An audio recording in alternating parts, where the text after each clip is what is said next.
Assalamualaikum warahmatullahi wabarakatuh. Jumpa kembali di channel Misteri Adventure. Dan dalam kesempatan kali ini saya Mizan Arman akan membacakan kisah misteri yang berjudul Hantu 1 Triliun. Kita akan memasuki part akhir. Daripada berlama-lama, silakan pasang handsfree dan mari kita langsung menuju ke ceritanya.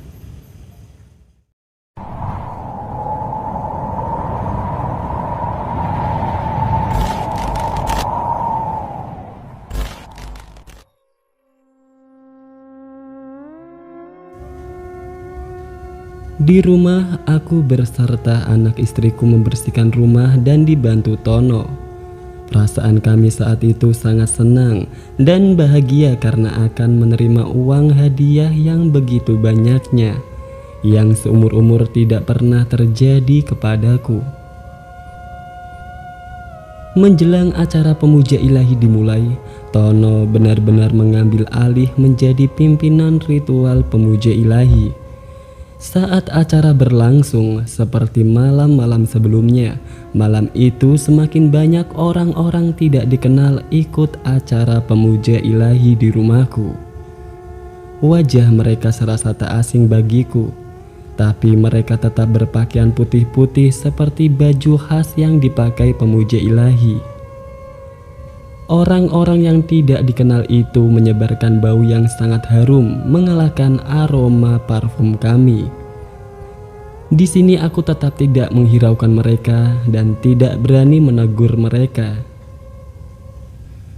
Saat acara selesai, aku meminta semua anggota pemuja ilahi yang hadir untuk tetap di tempat, tapi anggota yang menyebarkan bau harum tadi sudah tidak ada. Waktu itu aku tidak begitu menghiraukannya dan mulai memberikan kabar ke semua anggota klub yang hadir saat itu berserta Tono dan Imron. Aku menjelaskan perihal yang terjadi dari awal sampai akhir kepada mereka. Sebagai ucapan terima kasihku kepada mereka selama ini, malam itu aku menjelaskan akan memberi uang untuk mereka. Aku minta semua anggota klub besok pagi membuka rekening di bank. Untuk masalah banknya terserah, yang penting ada rekening. Setelah itu, semua anggota pulang masing-masing. Di antara anggota pemuja ilahi itu, aku panggil 3 orang yang senior. Sebut saja Pak Toha, Pak Amir, dan Pak Jono. Pertama, aku meminta Pak Toha untuk mencari lahan persawahan untuk dibeli dan diurus. Hasilnya akan dibagikan kepada fakir miskin, anak yatim, dan orang-orang yang membutuhkan. Kedua, Pak Jono, aku minta membuat rumah sakit dan mengurusnya. Rumah sakit khusus untuk kalangan menengah ke bawah. Ketiga, Pak Amir, aku minta dibuatkan panti asuhan untuk menampung anak-anak yatim piatu di daerahku. Rumah sakit ini rencananya akan digratiskan, sedangkan untuk lahan sawah ini yang mengelola diutamakan orang-orang yang tidak mampu dan dikerjakan secara bergilir. Intinya semua gratis untuk masyarakat sekitar. Sementara gaji mereka yang mengelola dari uang 1 miliar yang aku janjikan untuk per 1 orang. Setelah rencana itu kami susun, aku langsung istirahat di rumah, sedang para tokoh serta pemuja ilahi pulang dengan sukacita dan bahagia. Setelah perintahku tadi malam, klub pemuja ilahi dari pagi sampai sore satu persatu datang untuk mengumpulkan rekening di rumahku. Acara mengumpulkan rekening semua sampai komplit sampai sore hari. Mereka menyerahkan rekening serta fotokopinya rangkap 2. Setelah semuanya terkumpul, mereka langsung pulang masing-masing. Karena malam harinya mereka melanjutkan acara ritual rutin di rumahku. Acara itu kurang lebih sudah berjalan 3 minggu. Malam itu aku yang memimpin acara di rumahku yang setelah sekian lama ku tinggal.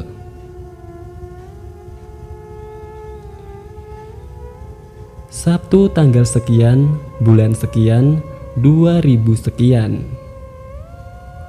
Pagi itu sekitar jam 7 aku bersama Imron berangkat menuju ke rumah Ane untuk menyelesaikan sisa kewajiban terakhirku. Karena aku sendiri merasa gak enak sama Ane dan Andi. Aku yang sudah membawa ceknya beserta tanda tangan Ane dari kemarin. Dasar itulah aku ingin segera menyelesaikan tugasku. Saat berangkat aku membawa semua fotokopi rekening dan aslinya milik semua klub pemuja ilahi, termasuk punya Imron dan Tono. Siang itu aku berangkat membawa motor jadulku ke rumah Ana di perumahan mewah. Saat motorku berhenti tepat di depan gerbang rumah Ana, aku melihat mobil Tono sudah terparkir di situ.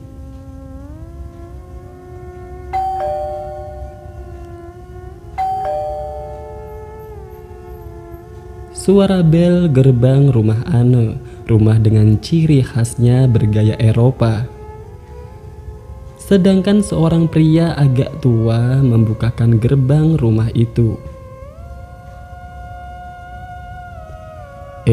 Mas Umar, silakan masuk mas. Semua sudah menunggu di dalam, sapa tukang kebun. Oh iya pak, terima kasih, jawabku. Aku dan Imron berjalan memasuki rumah Ane, sedang motorku diparkir Imron di carportnya. Mataku melihat pintu garasi terbuka sedikit, ada beberapa mobil buatan pabrik kakeknya, mobil yang biasa dipakai operasional sehari-hari Ane selama di sini.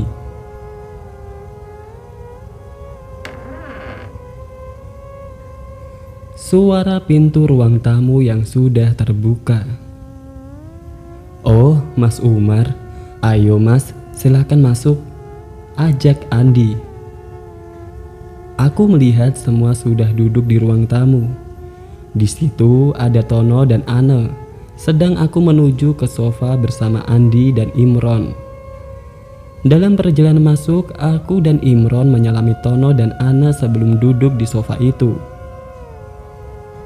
Gimana kabar Mbak Ana sekarang? Tanyaku. Sehat pak, tapi masih sedikit pusing, jelas Ana. Oh iya, kalau begitu aku mau menyelesaikan hari ini mbak. Akan kuhabisi leak itu hari ini juga, terangku. Setelah itu datang pembantu Ana yang tengah membawakan minuman untukku dan Imron. Aku dan Imron langsung meminumnya karena merasa haus. Ayo Mbak Ana, ke ruang tengah saja, pintaku. Kami semua berjalan menuju ruang tengah Ana. Silahkan duduk dulu Mbak Ana. Setelah di ruang tengah, kulihat tangan kanan dan kirinya masih diperban. Aku berdiri sejenak dengan bersedekap melipat kedua tanganku di depan, sedang Ana berjarak sekitar 3 meteran dariku.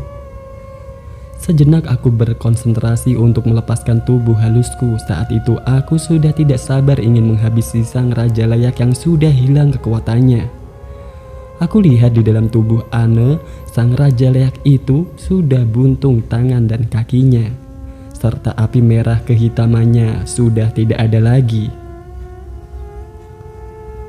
Di saat posisi seperti itu, aku langsung melesat ke arah Ana. Tanganku dengan cepat mencengkram leher leak itu. Pertama aku angkat ke atas kepalanya, tapi tubuh Ana juga ikut terangkat saat itu. Sekarang hanya lidahnya Ana yang dijulurkan tanpa ada tarian serta tatapan mata leak itu yang melotot. Di sini, aku memaksa leak itu keluar dari tubuh Ana masih sangat susah. Bahkan sempat kuhantam dan kutendang dengan kakiku. Leak ini masih tetap tidak mau meninggalkan tubuh Ana. Memang sang raja leak ini sangat keras kepala sekali. Meski sudah tidak punya kekuatan, tapi tekadnya untuk membunuh Anne masih sangat besar. Getaran tubuh Anne saat leak ini bangkit. Tiada satupun prajurit Raja Leak ini datang. Mungkin karena waktunya masih siang atau tenaganya yang habis untuk memanggil pengikutnya yang lain. Aku sendiri tidak tahu. "Mas, takut mas," kata Imron dan pembantunya berlarian dari ruang tengah. Sedang Andi dan Tono tetap tegang di samping kanan kiri Anne. Seketika itu juga aku memanggil pedangku. Dalam sekejap pedang itu sudah ada di tanganku. Waktu itu rencananya membunuh sang Raja Leak ini di dalam tubuh Anne. Ku tarik sedikit ke belakang kepala Raja Leak itu dengan tetap memegang lehernya. Saat ada jarak untuk tebasan terakhir, dengan cepat aku mengayunkan pedang ini ke leher Leak sialan ini.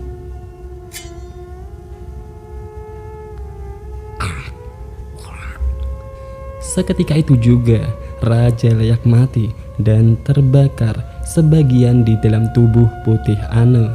Saat aku merasa menang dan memastikan Leak ini sudah mati, siang itu kuputuskan langsung kembali ke tubuh kasarku yang masih berdiri di hadapan Anne. Perlahan ku buka mataku. Kulihat Anne masih duduk dengan mata terpejam, tapi kedua tangannya tidak dipegangi oleh Tono dan Andi. "Sudah mbak, coba buka matanya," pintaku. Perlahan Anne membuka kelopak matanya pelan-pelan. "Iya pak, saya sudah merasa ringan sekarang. Kepalaku juga sudah tidak pusing lagi. Rasanya badanku sudah sembuh 100% pak," terang Anne. "Gimana Mas Umar?" tanya Andi. "Tenang Mas Andi, Leak itu sudah terbakar habis, sudah mati dia," jawabku. "Jadi sudah dikatakan Mbak Anne 100% normal?" tanyanya lagi. "Iya mas, aku jamin 100%, jawabku meyakinkannya. "Tapi tetap hati-hati mas, karena waktu kejadian malam itu aku merasa masih melihat ada 5 Leak yang melarikan diri. Jadi Mas Andi tetap waspada. Aku khawatir mereka datang mengganggu Anne lagi." "Iya mas, terima kasih banyak mas," jawab Andi. Setelah selesai, kami semua kembali ke ruang tamu Anne. Waktu itu aku buta urusan perbankan. Maklum aku sendiri orang kampung yang tak pernah bersentuhan masalah begituan, apalagi dalam jumlah besar. "Mas Andi, tolong hari Senin temenin saya di bank ya, karena mau transfer ke banyak rekening," tanyaku. "Iya mas, tapi nanti kalau ambil Mas Umar bawa aparat mas, biar aman," terang Andi. "Oke mas, biar Tono nanti yang bawa," sahut Tono. Setelah kurasa semuanya sudah beres, aku dan Imron pamit pulang, sedang Tono masih tetap di rumahnya Anne.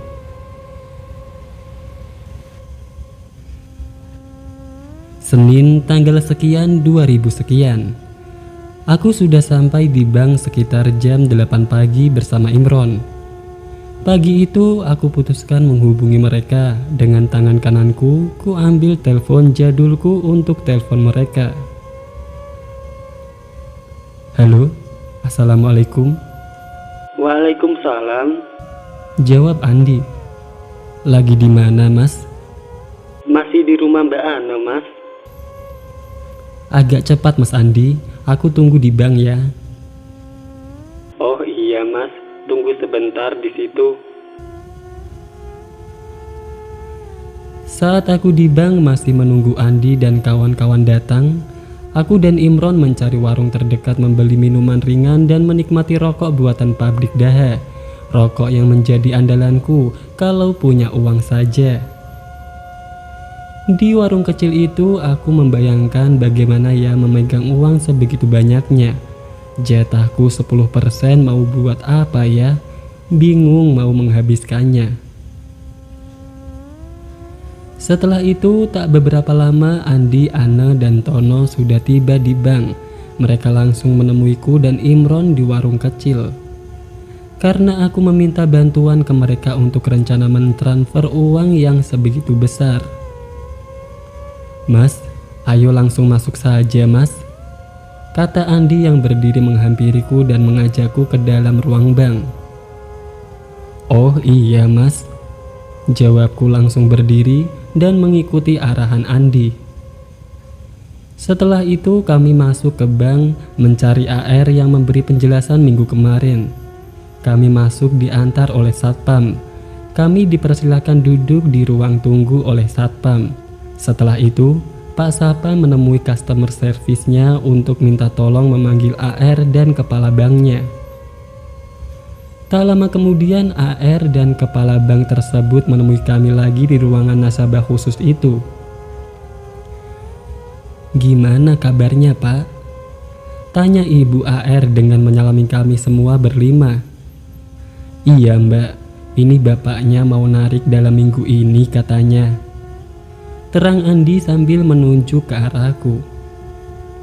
"Gini Mbak, rencananya saya mau menarik dana itu hari Jumat dan minta tolong mentransfernya ke rekening anggota saya," sambil menyerahkan semua rekening dan fotokopi buku rekening anggotaku. "Ini yang ditarik cash tunai berapa Pak?" 8 miliar saja Mbak, yang sisanya tolong dimasukkan ke rekeningku, sambil menyodorkan buku rekening dan fotokopinya ke Ibu AR tersebut. Di situ aku menjelaskan ke Ibu AR bahwa rekening 40 anggotaku diisi per orangnya 1 miliar, ditambah untuk rekening Tono 50 miliar dan Imron 2 miliar. Setelah kesepakatan itu, kita bersama Andi, Anna, Tono, dan Imron datang ke bank ini lagi karena dijanjikan sama AR hari Jumat minggu ini. Waktunya 5 hari lagi dari sekarang. Karena proses transaksi dalam jumlah besar, prosedur di bank memang harus seperti ini sesuai penjelasan minggu kemarin. Setelah itu, kita berlima keluar mencari makan di sebuah restoran yang agak mewah di kawasan tengah kota. Sesampainya di restoran favorit Anne, kami memesan beberapa menu makanan dan minuman. Waktu itu, suasana makan penuh canda tawa bahagia mewarnai kami. Senyum lebar dari kami berlima terpancar sangat ketara. Kebahagiaanku karena aku sendiri belum pernah menerima uang sebegitu besar dalam hidupku. Begitupun dengan Tono dan Imron, mereka sangat bahagia saat itu. Mereka membayangkan rencana-rencana yang akan mereka lakukan ke depan. Tono ingin cepat menikahi Rani, sedangkan Tono segera ingin membuat tambak yang besar biar tidak lagi ke sungai untuk mencari ikan. "Pak Umar, Senin depan ikut aku ya pulang ke Eropa sama Andi. Tapi keluarga Pak Umar, anak dan istrinya diajak," pinta Anne. "Beneran toh Mbak?" jawabku. "Iya Pak, kemarin Anne sudah telepon kakek. Anne disuruh sekalian sama Pak Umar ke rumah. Kakek nenek Anne ingin bertemu Pak Umar, ingin mengucapkan terima kasih, dan kelihatannya mau memberi hadiah lagi ke Pak Umar. Tapi aku nggak tahu Pak hadiahnya apa," terang Anne. "Kalau begitu minggu ini Pak Umar urus pasportnya dulu sekeluarga. Nanti biar saya bantu sama Mas Tono. Tolong berkasnya semua disiapkan," pinta Andi. "Nanti tak anter Mas," sahut Tono. "Oh iya, terima kasih. Rencananya nanti naik pesawat apa Mas Andi? Karena seumur-umur aku belum pernah naik pesawat Mas," tanyaku. "Naik pesawat saya Pak, sewaktu-waktu bisa terbang kemanapun Pak Umar mau," sahut Anne dengan senyumnya. "Iya Pak Umar benar. Itu pesawat pribadinya Mbak Ana masih parkir di bandara, jadi nganggur selama ini. Pesawatnya hanya beberapa kali dipakai berobat ke luar negeri dan dipakai kakek neneknya Mbak Ana untuk mengantar mereka pulang. Jelas Andi. Setelah acara makan-makan di restoran, aku dan Imron pulang ke rumah. Sedang Andi, Tono, dan Ana pulang ke rumah Ana untuk persiapan pergi ke Eropa minggu depan. Kami juga janjian untuk bertemu lagi di bank hari Jumat untuk penarikan uang dalam jumlah besar itu. Besoknya Tono membantu mengurus paspor untuk kami sekeluarga di kantor imigrasi terdekat. Selama acara belum selesai di rumahku, Tono tidak pulang sama sekali. Tiap hari dia tidur di rumahku. Rencananya sekalian hari Jumat bertemu bersama Ana dan Andi di bank. Berpindah ke sudut pandang Pak Budi, bodyguardnya Ana. Jumat tanggal sekian, bulan sekian, 2000 sekian. Pagi itu seperti hari biasa, aku melakukan rutinitasku sehari-hari mencuci mobil. Kegiatan itu kulakukan sebagai pemasukan tambahanku. Sebetulnya tugas utamaku adalah bodyguard untuk mengawal Mbak Ana yang sedang sakit. Di sini aku merangkap sebagai sopir juga. Jam 7 pagi aku sudah selesai mencuci mobil yang akan digunakan ke bank oleh Mbak Ana dan Mas Andi. Setelah tugasku selesai, aku segera mandi dan sarapan di dapur. Sebagai bodyguard, aku langsung bersiap standby di depan untuk mengantar Mbak Ana dan Mas Andi ke bank. Jam 7:05, kami bertiga berjalan menaiki mobil sedan Mbak Ana besutan Eropa seri S. Mobil yang pertama kali digunakan ke rumah Mas Umar. Jam 8:15 di pagi yang cerah, kira-kira kami sudah sampai di bank persemakmuran itu. Namanya profesi bodyguard, aku harus selalu siap sewaktu-waktu dibutuhkan. Waktu setelah pengobatan terakhir, aku mengikuti kemanapun Mbak Ana pergi, meskipun tanpa Mas Andi. Setelah sampai, kami keluar dari mobil. Kami bertiga langsung menunggu di hall utama Bank Persemakmuran. Kami duduk di bangku depan bertiga. Posisinya aku berada di sisi kirinya Mbak Ana, sedang samping kanan Mbak Ana adalah Mas Andi. Pagi itu Mbak Ana ingatannya sudah kembali normal 100% dan sudah tidak pernah marah-marah kesurupan seperti 2 tahun yang lalu.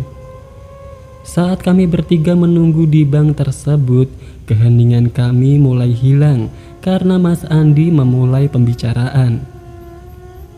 Mbak, sebenarnya hari Rabu pagi kemarin aku ditelepon Mas Umar. Dia marah-marah tidak jelas. Aku bingung apa yang terjadi dengannya, kata Andi. Loh, Mas Umar telepon jam berapa? Tanya Ana. Sekitar jam 8 pagi Mbak.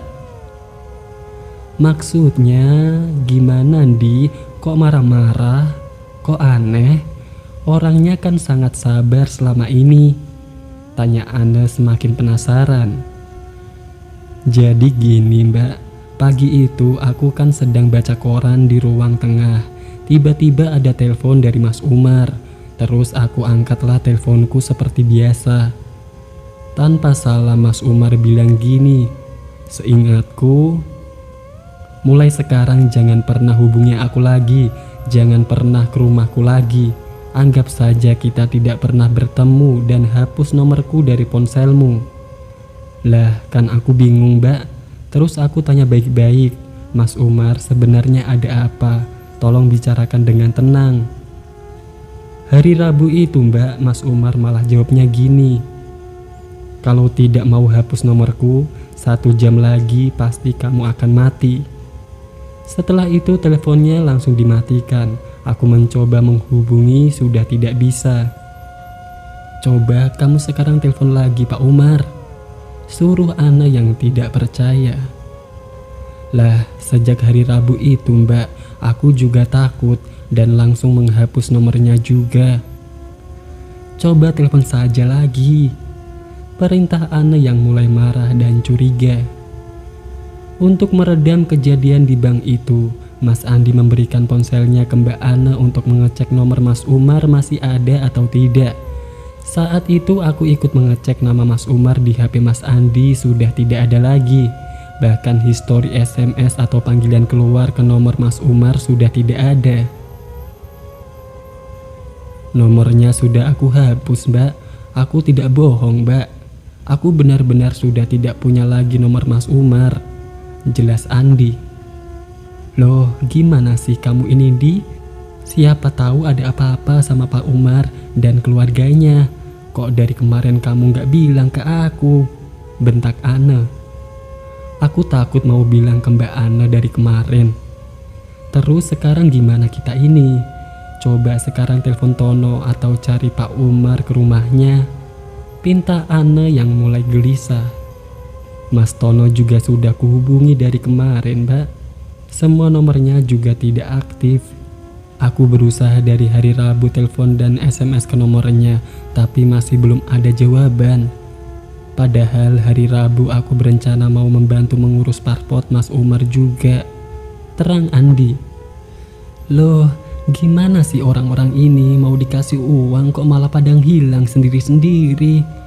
Aku dan keluarga juga mau berterima kasih pada mereka semua. Gini saja, Andi. Sekarang kita berangkat ke rumah Pak Umar. Pinta Ana. Gak usah, Mbak. Lebih baik jangan. Jawab Andi. Kenapa, Di? Aku khawatir Mas Umar kena anak buah leyak Mbak Ana. Prediksiku kalau bicaranya seperti itu, waktu ditelepon Mas Umar pasti kena leyak yang lain. Kan waktu itu kita pernah diingatkan masih ada 5 leyak yang melarikan diri saat orangnya bertempur. Aku gak mau Mbak Ana kena apa-apa lagi. Toh nanti aku juga yang susah, Mbak. Jelas Andi. Ya sudah, kalau begitu kita sekarang bagaimana? Tanya Ana yang pasrah. Mulai takut dan percaya penjelasan Andi. Pulang saja, Mbak. Toh ceknya kan sudah dibawa Mas Umar. Biar beliau yang ambil sendiri kalau sudah sehat. Terang Andi. Coba hubungi siapa tuh temannya Pak Umar, si Imron, bisa apa tidak? Aku sendiri malah gak punya nomornya Mas Imron, Mbak. Sudahlah, kita pulang saja. Toh haknya Mas Umar juga sudah kita beri. Nanti suatu saat kita akan bertemu lagi dengan mereka. Jelas Andi. Setelah mendengar penjelasan dari Mas Andi, akhirnya Mbak Ana memutuskan pulang ke rumahnya. Aku ingat waktu itu di tengah perjalanan Mas Andi minta izin untuk sholat Jumat sebelum sampai rumah. Siang itu Mas Andi pun turun dari mobil menuju masjid, aku pun mengikutinya. Sedang Mbak Ana menunggu di mobil sendirian. Setelah kami melakukan ritual dengan Mas Andi, aku pun mengajukan kendaraan menuju rumah makan dahulu untuk makan siang. Setelah acara itu, kami bertiga kembali pulang menuju rumah Mbak Ana dan berencana untuk langsung istirahat. Sekitar jam 2 lebih, kami sampai di rumah Mbak Ana. Ternyata mereka tidak langsung istirahat tapi duduk santai di sofa ruang tamu. Aku pun mengikuti mereka ikut duduk di ruang tamu dan mulai mendengarkan obrolan mereka di sore hari. Mbak, sampeyan sudah benar-benar sehat dan sudah ingat semua? Tanya Mas Andi yang setengah-setengah rebahan di sofa panjang. Iya, Di, aku sekarang sudah merasa sehat seperti dulu. Aku sudah ingat semua. Tapi ingatanku kembali sejak pertama kali aku sadar di rumah Mas Umar. Kalau sebelum itu aku tidak ingat. Jelas Ana. Gimana ceritanya dulu, Nah? Kan kamu dari rumah ini bawa mobil sendiri terus pamit ke aku untuk menyusul teman-temanmu. Tanya Andi. Gini, Di, sewaktu aku menyusul teman-temanku yang sedang liburan, benar aku bawa mobil sendiri. Waktu itu, aku melajukan mobil ini mengikuti arah dari peta maps yang ada di HP-ku. Memang pada tahun-tahun itu aplikasi map di HP belum bisa seakurat sekarang. Saat aku mengikuti arah maps, aku berhenti tepat di lokasi yang menunjukkan tempat teman-temanku berada. Aku selaku bodyguard hanya diam dan terus menyimak baik-baik pembicaraan Mas Andi dan Mbak Ana dari awal sampai akhir. Saat sampai di lokasi, tepatnya malam hari sekitar jam 11, kalau nggak salah, memang malam itu bulan lagi bersinar terang.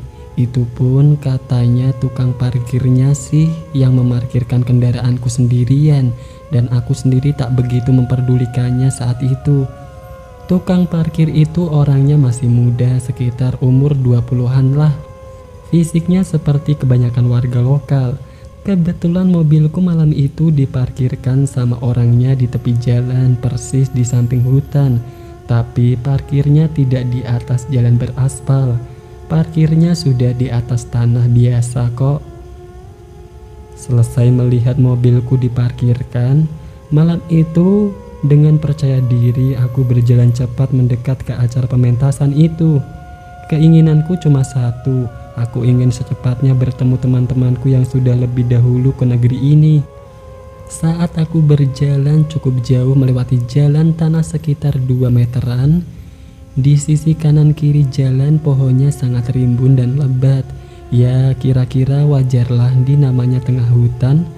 Saat di tengah perjalanan menuju acara itu, di samping kanan kiriku ada asap-asap hitam tipis meliak-liuk dengan indahnya, gitu kayak kabut.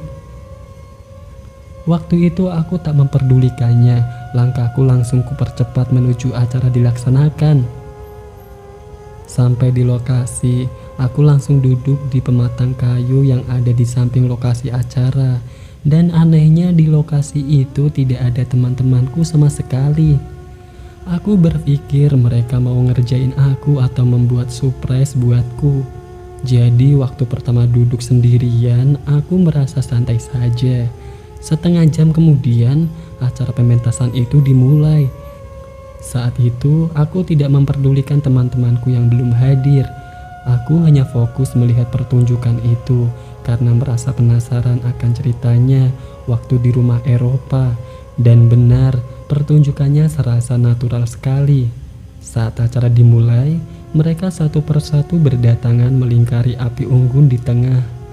Semua anggotanya malam itu tidak ada yang menggunakan baju sama sekali, baik pria dan wanita. Sebelum dimulai pun terlihat acara mereka memang sangat menghibur dan menyenangkan. Saat acara dimulai, suara-suara mereka bernyanyi bersahutan dan kaki-kaki mereka yang dihentakkan ke tanah kadang secara bersamaan dan kadang bergantian. Sedang tangan-tangan mereka mulai naik ke atas, melambai-lambai ke kanan dan ke kiri dengan teratur dan rapi. Mereka menari sambil berjalan mengelilingi gundukan tanah kecil di tengahnya, dan api unggunnya sebagai penerangan utama di sana. Jadi malam itu aku merasa sangat asik dan menikmati hiburan ini. Memang karena acara ritual seperti itu tidak ada di negaraku, jadi aku merasa sangat senang dan tertarik akan kebudayaan di sini. Tapi lama-kelamaan kok aneh ya. Semua seperti nyata acaranya dan benar-benar dilakukan.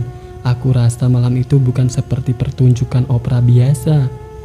Mereka melakukan upacara seperti kanibal memakan daging-daging mentah di depannya.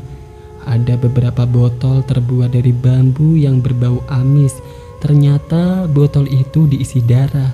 Botol-botol itu diletakkan di samping melingkari dan berjarak dari potongan daging segar.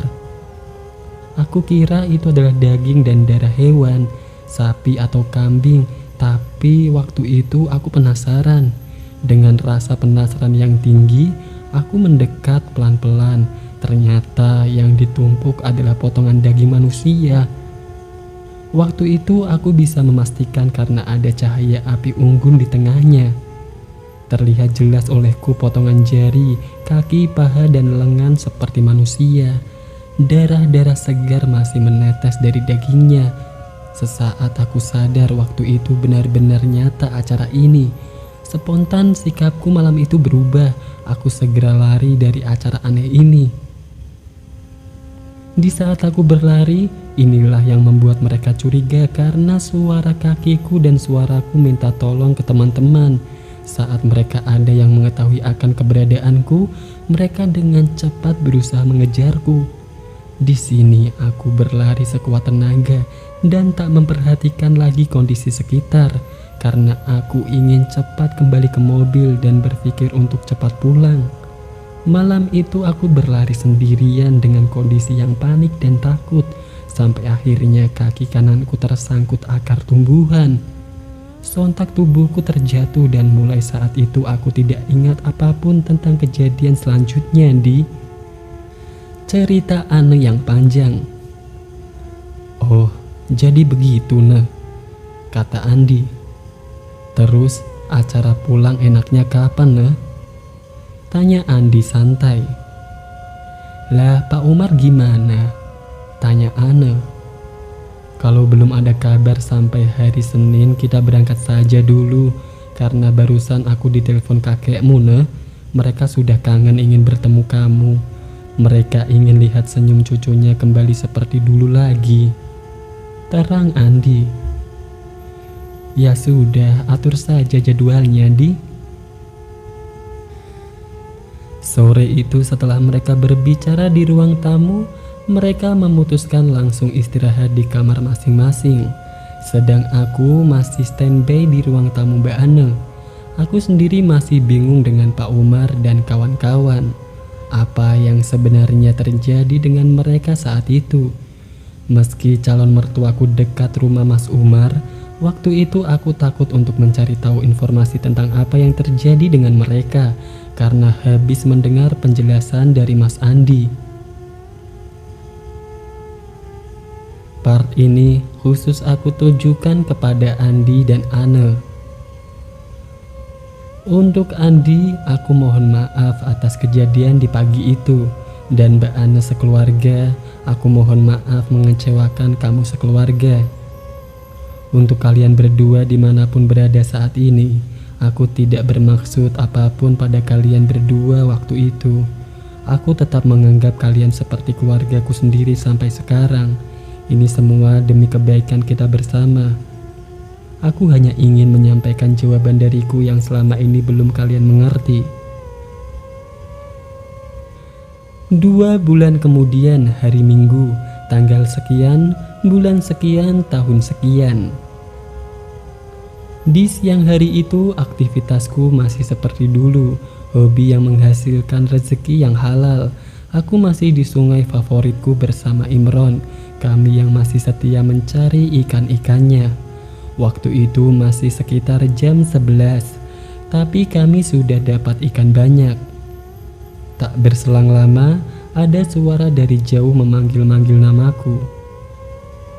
Mas Umar, Mas Umar, Mas, teriak Tono dari pinggir sungai. Aku yang masih di sungai dengan Imron mulai bangkit.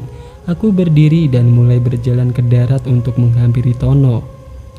Kaos biru dan celana pendek yang masih basah tetap kupakai untuk menghampirinya. Aku terus berjalan sampai di atas tanggul sungai. Woi, iya, jawabku keras sambil berjalan.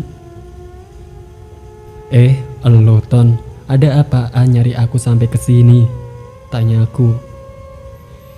Ini Mas, ada Mbah Salman nyari Mas Umar, jawab Tono yang masih di bawah tanggul. Mana? Jawabku yang tak yakin atas informasi Tono. Itu Mas.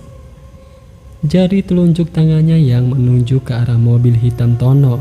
Dari kursi tengah terlihat sosok Mbah Salman di kursi tengah mobil dengan kaca yang sudah terbuka. Beliau duduk di kursi tengah itu dan mulai melambaikan tangannya dari jauh. Oh iya, sebentar, jawabku sambil membalas lambaian tangan Mbah Salman. Aku langsung ambil baju keringku dan berganti pakaian untuk menyambut Mbah Salman yang berjasa dalam peristiwa 2 bulan yang lalu. Aku dengan cepat menghampiri Mbah Salman yang masih di dalam mobil Tono. Di dalam mobil juga ada Bapak Rani, kelihatannya dia hanya ikut mendampingi kakaknya saja. Assalamualaikum Mbah, Sapaku dengan berjabat tangan kepada dua orang di dalam mobil Tono dari luar. Waalaikumsalam nak, gimana kabarnya? Jawab dan tanya Mbak Salman. Baik Mbah. Kok masih nyari ikan nak? Tak kira kamu sudah kaya raya. Biasa saja Mbah. Ada acara apa Mbah kok sama Tono? Mau menjenguk kamu nak, Mbah kangen sama kamu. Kan terakhir waktu di rumah Mbah, aku janji sama Nak Umar mau kesini. Oh iya ya Mbah, jawabku yang lupa akan janjinya Mbah Salman. Mbah langsung ke rumah saya saja ya, biar ngobrolnya enak. Dekat kok Mbah dari sini. Iya, ayo. Kami berempat langsung naik mobil Tono dan pergi ke rumahku yang masih teramat sederhana. Waktu aku mau pulang tak lupa aku pamit sama Imron untuk membawa hasil buruanku serta mengantar ke rumah dan membaginya. Saat kami sampai rumahku, Mbak Salman dengan semangat mudanya langsung turun dan masuk bersama dengan kami. Kami berempat berkumpul di ruang tamuku yang masih beralaskan tikar plastik hijau bolong-bolong. Setelah mereka duduk, aku masuk ke dapur untuk membuatkan tamuku minuman dan membawa makanan ringan. Karena siang itu istriku masih di pasar, jadi semuanya aku kerjakan sendiri. Nah, kemarin kok nggak ikut acara pernikahan Tono sama Rani? Tanya Mbak Salman tanpa basa-basi lagi. Lah, apa nggak dikasih tahu sama Tono, Mbah? Mas Tononya nggak mau ngasih tahu nak, pengennya biar Nak Umar sendiri cerita. Iya mas, Tono nggak enak cerita masalah Ane, biar Mas Umar sendiri saja yang jawab lebih enak. Sahut Tono. Ceritanya panjang Mbah, jawabku pelan. Ceritakan saja nak, Mbah pengen tahu sebenarnya. Baik Mbah. Jadi begini Mbah, hari Selasa malam waktu acara ritual dilaksanakan Mbah, aku bertawasul dan berdoa terus kepada seluruh leluhur, guru dan penghulu umat terakhir ini sebagai ucapan terima kasihku kepada mereka. Setelah acara rutin di rumahku selesai, saat itu hanya aku duduk sendirian di teras rumah dan masih belum bisa tidur. Padahal anak istriku sudah tidur di kamar, Tono tidur di ruang tamuku Mbah. Saat itu aku ingat, kurang 2 hari lagi aku mau ambil uang di bank bersama Ane, Andi dan kawan-kawan. Di malam yang sudah sepi itu, aku tetap di teras sendirian.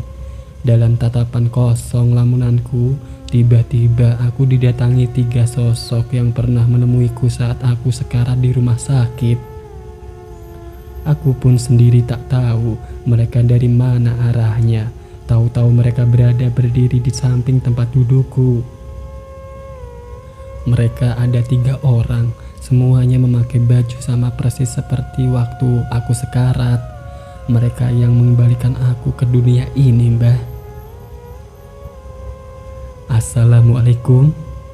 Salam pimpinan rombongan itu. Waalaikumsalam, jawabku serta menyalami tangan mereka bertiga dan mencium tangannya.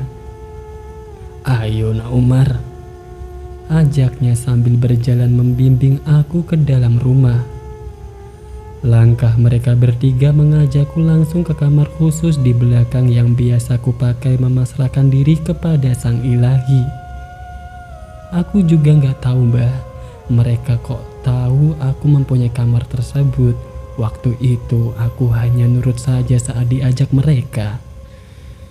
Di kamar itu yang ada hanya gelap, tak ada cahaya apapun.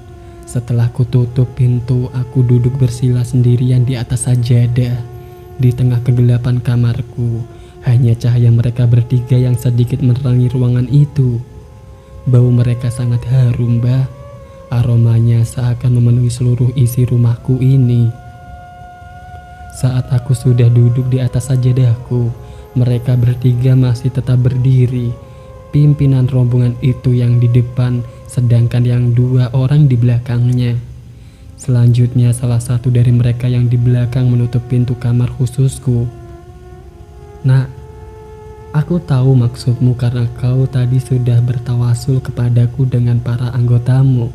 Sekarang lihatlah, Nak," terang pimpinan rombongan itu. Pimpinan rombongan yang sedang berdiri di depan dikawal kedua temannya di belakang. Tangan beliau perlahan menggores tembok dengan jari telunjuknya, membentuk persegi panjang, kira-kira sebesar ukuran TV 32 inch. Setelah beliau selesai menggores tembokku, bekas goresan persegi panjang itu perlahan muncul cahaya sedikit demi sedikit dan menjadi terang. Pertama terlihat di situ gambaran diriku sendiri, wujud asliku seperti saat ini. Aku melihat dengan mata kepalaku sendiri. Pada awalnya aku memakai baju yang sangat bagus berwarna putih, memakai sorban dengan tali ikat kepala, seperti mereka bertiga yang sedang berdiri di depanku. Di situ wajahku terlihat bercahaya menawan dan rupawan. Awal melihat, hatiku sangat senang karena gambaran diriku yang ada di tembok seperti yang kuinginkan selama ini. Tapi lama-kelamaan kedua telingaku mulai memanjang ke atas sampai tertekuk ke bawah karena panjangnya. Telingaku seperti telinga seekor anjing sampai-sampai panjangnya menutupi kedua lubang telingaku. Kedua hidungku mulai membulat serta kedua lubangnya naik rata, layaknya seperti hidung babi. Serta mulutku memanjang ke depan seperti mulut anjing. Lidahku pun ikut memanjang seperti lidah anjing yang berliur. Tubuhku secara perlahan berubah bentuk membesar, membungkuk seperti tubuh babi yang berwarna hitam, serta bulu-bulu hitam perlahan mulai keluar dari tubuhku. "Cukup, Baginda." Air mataku mulai menetes perlahan. Bersamaan dengan itu gambaran di depanku tadi lenyap secara tiba-tiba. "Nah, ini adalah pilihan hidup. Itu adalah gambaran ke depan jika kau menerima hadiah itu. Sekarang pilihan ada di tanganmu sendiri." Jelas pimpinan rombongan berwajah rupawan menawan yang tak bisa disamai wujudnya oleh setan manapun. Setelah berkata seperti itu, beliau bertiga keluar dari kamar bersama kedua temannya. Seketika itu juga mereka lenyap di kegelapan malam. Setelah beliau meninggalkan aku sendiri di kamar, aku mulai menangis sesungguhkan sejadi-jadinya karena dihadapkan pada pilihan sulit. Pilihan antara kehidupan penuh fata morgana dan kehidupan yang abadi. Tangisanku berlangsung sampai subuh. Hampir subuh pun aku masih meneteskan air mata tiada henti di kamar gelapku. Saat itu aku hanya minta ampunan kepada Sang Kholik dan bertobat tiap detik. Saat pagi menjelang, sekitar jam 7 aku putuskan hal yang besar ini. Pertama aku menemui istriku yang sudah di dapur dan menceritakan kejadian malam tadi dengan mata yang masih bengkak, merah serta sedikit tetesan air mata yang masih jatuh.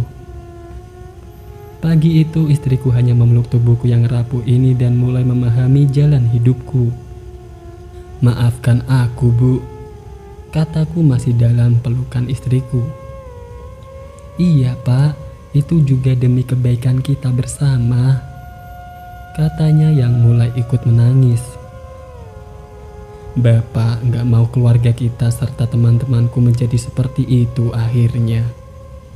"Jelas, Bu, kalau seperti ini sifat, watak, dan langkahku bersama kawan-kawan akan berubah," kataku yang mulai menghapus air mata dari pipi kanan kiriku. "Gak apa-apa, Pak. Bapak tenangkan pikiran dulu. Semua keputusan Bapak, Ibu pasti dukung dan mengikutinya. Karena Ibu yakin, Pak, Bapak pasti membawa Ibu dan anak-anak ke jalan yang benar." Jelas istriku yang mendinginkan hatiku serta tangisannya yang mulai reda. Pagi itu aku merasa beruntung tanpa konflik dengan istri tercinta. Dia langsung memahami dan mengikuti imamnya yang bodoh ini. Saat itu juga aku langsung memanggil Tono di teras dan kuajak dia untuk kuberi penjelasan di ruang tamu. "Mas, kenapa nangis mas? Ada apa sampean?" tanyanya. "Jadi gini Ton," jawabku yang masih sesenggukan. Di ruang tamu kami masih duduk lesehan. Aku mulai memberikan penjelasan kepada Tono secara perlahan-lahan. Pertama memang dia menolak keras, tapi setelah ku perjelas panjang lebar sesuai keadaan semalam, ia ikut menangis dan mendukung keputusanku. Aku meminta Tono saat itu juga untuk berhenti berhubungan dengan Andi dan Anel. Saat itu juga Tono memutuskan berganti nomor telepon baru. Sedang aku berencana menghubungi Andi dulu sebelum ganti nomor handphone. Saat Tono pergi keluar beli nomor baru, aku telepon Andi di pagi itu sekitar jam 8 pagi. "Halo, assalamualaikum." Salamku ke Andi. Waalaikumsalam mas, ada apa? "Mulai hari ini hapus nomorku dari HP-mu. Kalau tidak dalam waktu 1 jam, kau pasti akan mati," ancamku. Ada apa mas sebenarnya? Tanya Andi baik-baik yang tak kuhiraukan.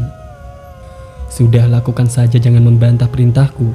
Assalamualaikum." Salam terakhir ku putuskan sambungan telepon dengan Andi.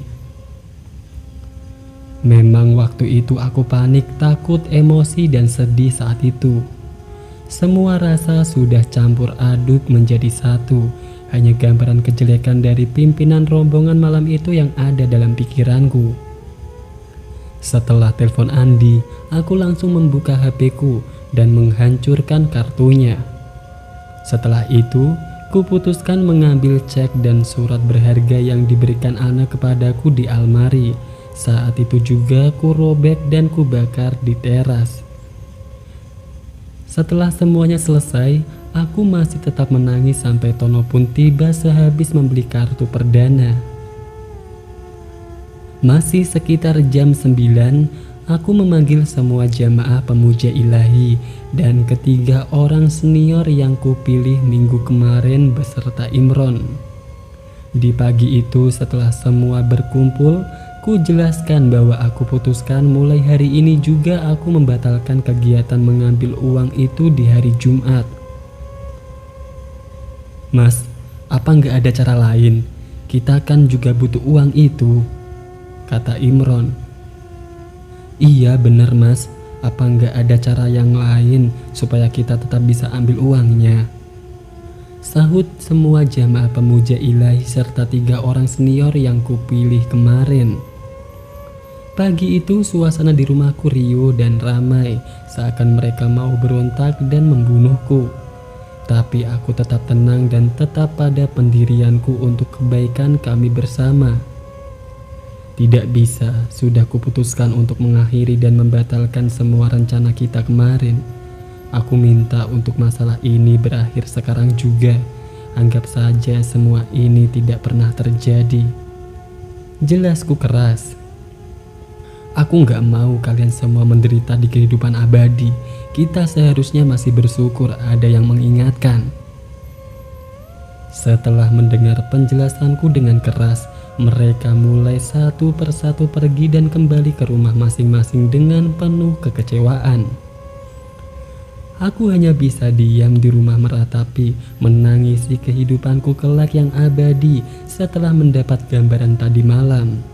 Selama 40 hari sejak kejadian itu, aku mengurung diri di rumah. Bukan karena masalah uang, tapi rasa sayangku kepada keluarga dan teman-temanku. Aku tak mau menjadikan mereka korban akan harta yang sesaat ini.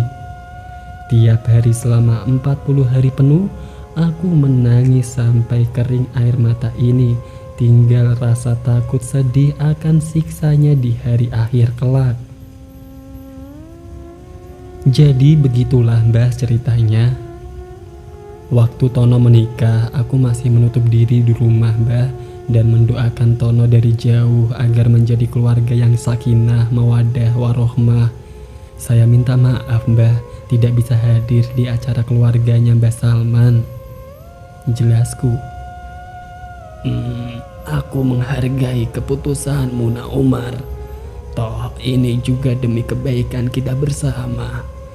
Semoga sifat dan langkah Nak Umar tetap di jalannya. Terima kasih Mbah. Memang Nak, kalau sesuatu yang besar datang secara tiba-tiba, biasanya juga akan membawa bencana besar pula di baliknya. Kamu bersyukur Nak sudah ada yang mengingatkan. Mbah juga senang atas keputusanmu ini. Sekarang saja banyak contohnya Nak. Orang yang mendapat harta meski kerja keras, dia berubah dari sikap awalnya yang baik menjadi jahat dan egois. Iya Mbah, terima kasih dukungannya. Setelah itu kami saling berpelukan dan menangis. Tak lama kemudian mereka kembali pulang dengan keponakan baru Mbah Salman, yaitu Tono. Aku sendiri kembali ke habitat asliku dan meninggalkan hal-hal semacam itu lagi. Hidup damai, tenang, dan tentram di kampung halamanku. Cerita ini sengaja ditulis untuk menjawab masyarakat sekitar yang belum mengetahui apa sebenarnya yang terjadi kala itu.